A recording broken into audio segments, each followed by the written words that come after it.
Assalamualaikum warahmatullahi wabarakatuh. Kami dari kelompok 1 Indonesia Negara. Aku Boy Hakim Wasil Holbi.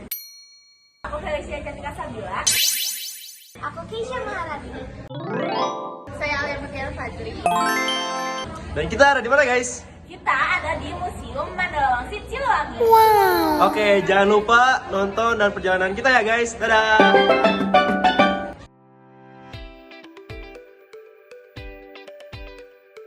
Jadi, Siliwangi merupakan nama komando daerah militer TNI AD di Jawa Barat dan Banten. Sedangkan, arti Mandala Wangsit merupakan sebuah tempat untuk menyimpan amanat, petuah, ataupun nasihat dari pejuang masa lalu kepada generasi penerus melalui benda-benda yang ditinggalkannya. Museum Mandala Wangsit Siliwangi dahulu menjadi saksi perjuangan prajurit Siliwangi bersama rakyat Jawa Barat. Dalam mempertahankan wilayah Jawa Barat, museum ini pernah dijadikan markas militer dan menjadi sasaran utama serangan Angkatan Perang Ratu Adil atau APRA yang dipimpin oleh Kapten Raymond Westerling. Tak hanya itu, di dalam bangunan museum ini yang dibangun sekitar tahun 1910, terdapat ruangan-ruangan yang mengisahkan masa perjuangan seperti ruang pemberontakan DITI. Nah, di ruangan ini, pengunjung dapat melihat foto-foto perjuangan tentara dalam menumpas gerakan DITI dan juga APRA. Museum ini terbagi ke dalam beberapa ruangan yang masing-masing ruangannya menyimpan cerita dan juga peninggalan dari peristiwa-peristiwa tertentu. Mulai dari ruangan 1, Pergerakan Nasional, ruangan 2, Detik Proklamasi, ruangan 3, Palagan Bandung, ruangan 4, Perang Kemerdekaan, ruangan 5, Pemberontakan DITI Jabar, ruangan 6, Penumpang DITI Jabar, ruangan 7, Pemberontakan RMS, ruangan 8, Tugas Internasional, ruangan 9, Operasi Seroja Timur, ruangan 10, Mantan Panglima Siliwangi. Sebelum memasuki ruangan-ruangan tersebut, di bagian samping bangunan museum itu terdapat sebuah aula yang ternyata merupakan tempat dieksekusinya 60-an tentara pada peristiwa DITI Jawa Barat. Seperti yang kita tahu, bahwa perjuangan para pahlawan Indonesia tidak hanya berakhir pada tanggal 17 Agustus tahun 1945. Begitu banyak kerusuhan dan pemberontakan yang terjadi di Indonesia, termasuk pemberontakan yang dilakukan oleh ekstremis kanan, yaitu Darul Islam atau Tentara Islam Indonesia di beberapa daerah. Pemberontakan yang dilakukan di DITI Darul Islam di Jawa Barat yang didirikan oleh Kartosuwiryo menjadi pusat terbentuknya DITI yang ada di berbagai wilayah Indonesia. Pemberontakan ini dilatar belakangi oleh adanya rasa kekecewaan terhadap pemerintah pusat akibat keputusan atau hasil akhir dari perjanjian Renville yang mengharuskan pasukan Republik Indonesia mundur dari wilayah Jawa Barat dan menyerahkan kepada Belanda. Pada Januari 1948, setelah perjanjian Renville, Muhammad Hatta memerintahkan pemindahan pemerintahan dan militer ke Jawa Tengah, terutama Jogja.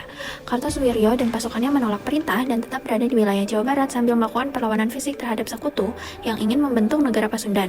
Pada saat itu, Kartosuwiryo membekukan Masyumi Jawa Barat dan mendeklarasikan dirinya sebagai Imam Besar Negara Islam Indonesia. Pada November 1948, Jenderal Sudirman memerintahkan TKR, termasuk pasukan Siliwangi, untuk menyusup ke wilayahnya masing-masing dengan cara melakukan long march untuk mengantisipasi serangan sekutu, seperti yang terjadi pada agresi militer 1. Peta long march yang dilakukan oleh para TKR, khususnya pasukan Siliwangi dari Jogja ke Jawa Barat ini, terdapat di ruangan 4 di Museum Mandala Wangsit. Kedatangan pasukan Siliwangi ke wilayah Jawa Barat ditentang oleh Kartosuwiryo karena dinilai sebagai tentara liar sejak pasca agresi militer 2. Dan juga kedatangannya dianggap menjadi ancaman bagi cita-citanya untuk membangun negara Islam Indonesia.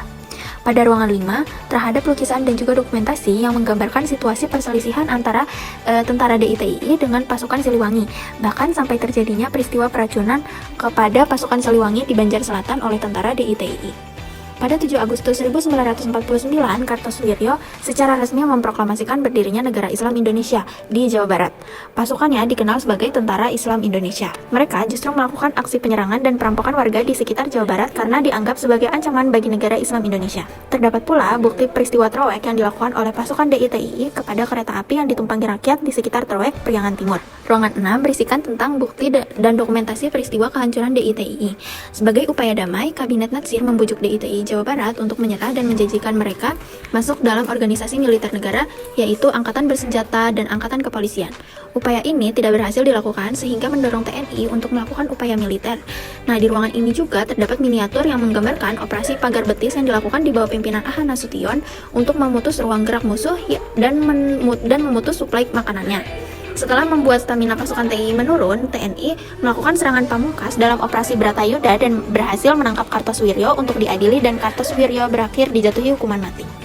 Sejarah DITI di Jawa Barat bukanlah sekadar kisah pemberontakan. Ia adalah cermin dari pergulatan identitas bangsa yang baru lahir. Dari ruangan 8 sampai 10 terdapat peninggalan dari masa ketika peristiwa APRA terjadi.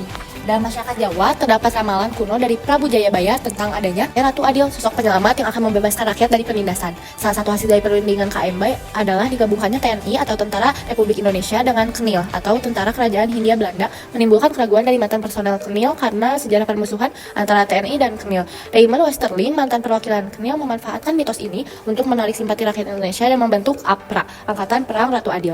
APRA dibuat dengan tujuan untuk mempertahankan bentuk negara Republik Indonesia Serikat atau RIS dan menuntut agar APRA diakui sebagai tentara resmi negara Pasundan. Pada tanggal 25 Desember di tahun 1949, Westerling menghubungi Boeman van Vreden, selaku panglima tertinggi, dan mengabarkan bahwa ia bersama APRA akan melaksanakan kudeta kepada Soekarno.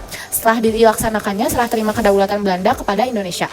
Tanggal 27 Desember di tahun 1949, Van Vreden memperingatkan Westerling agar tidak melakukan tindakan tersebut. Namun peringatan Vreden yang tidak diiringi perintah penangkapan Westerling adalah suatu kesalahan yang besar. Pada 5 Januari 1950, Westerling mengirim ultimatum kepada pemerintah RIS agar mengakui APRA sebagai tentara resmi negara Pasundan dan menghormati negara-negara bagian. Jika tuntutan tidak dipenuhi dalam 7 hari, ia mengancam akan memicu perang besar. Menanggapi ancaman tersebut, Perdana Menteri Muhammad Hatta memerintahkan penangkapan Westerling dan mengutus Menteri Kemakmuran Juanda Kertawijaya ke Belanda untuk meminta penarikan APRA dari Indonesia. Pada 23 Januari 1950, APRA menyerang kota Bandung di pagi hari. Mereka secara membabi buta menembak setiap militer yang mereka temui di jalan. Pada pagi hari itu, 94 anggota TNI harus tewas termasuk Letnan Kolonel Adolf Gustav Lembong. Sementara itu, sisa pasukan APRA menuju Jakarta dan merencanakan untuk menyerang gedung kabinet RIS, menangkap menteri-menteri RIS dan juga membunuh pejabat-pejabat RIS. Namun, upaya serangan ke Jakarta gagal karena adanya bantuan TII atau Tentara Islam Indonesia yang dipimpin Kartosuwiryo dan kesigapan dari pasukan APRIS. Untuk mengatasi pemberontakan APRA, pemerintah RIS mengirimkan pasukan APRIS untuk menghentikan dan mendesak APRA meninggalkan kota Bandung. Muhammad Hatta melakukan perundingan dengan petinggi Belanda yang menghasilkan kesepakatan agar Belanda segera mendesak Westerling serta APRA keluar dari kota Bandung. Tentara APRIS bersama rakyat terus mengejar gerombolan APRA yang mundur dari kota Bandung dan berhasil untuk melumpuhkan mereka. Dan dalam proses penangkapan diketahui bahwa pemberontakan APRA tidak hanya didalangi oleh aktor tunggal, namun ada aktor lain yang turut serta merencanakan pemberontakan kepada pemerintah.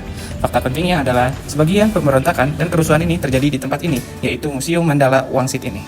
Sultan Hamid II, Sultan Pontianak yang pernah menjadi ajuan dari Ratu Belanda dan ketua dari bagian Moskow Federal Overlord atau BFO dan perancangan lambang Garuda ternyata turut andil dalam rencana pembunuhan di Jakarta atas dasar kekecewaan terhadap pemerintahan RIS karena ia diposisikan dalam struktur pemerintahan dengan jabatan yang rendah. Akhirnya, Sultan Hamid II tertangkap di tanggal 5 April tahun 1960.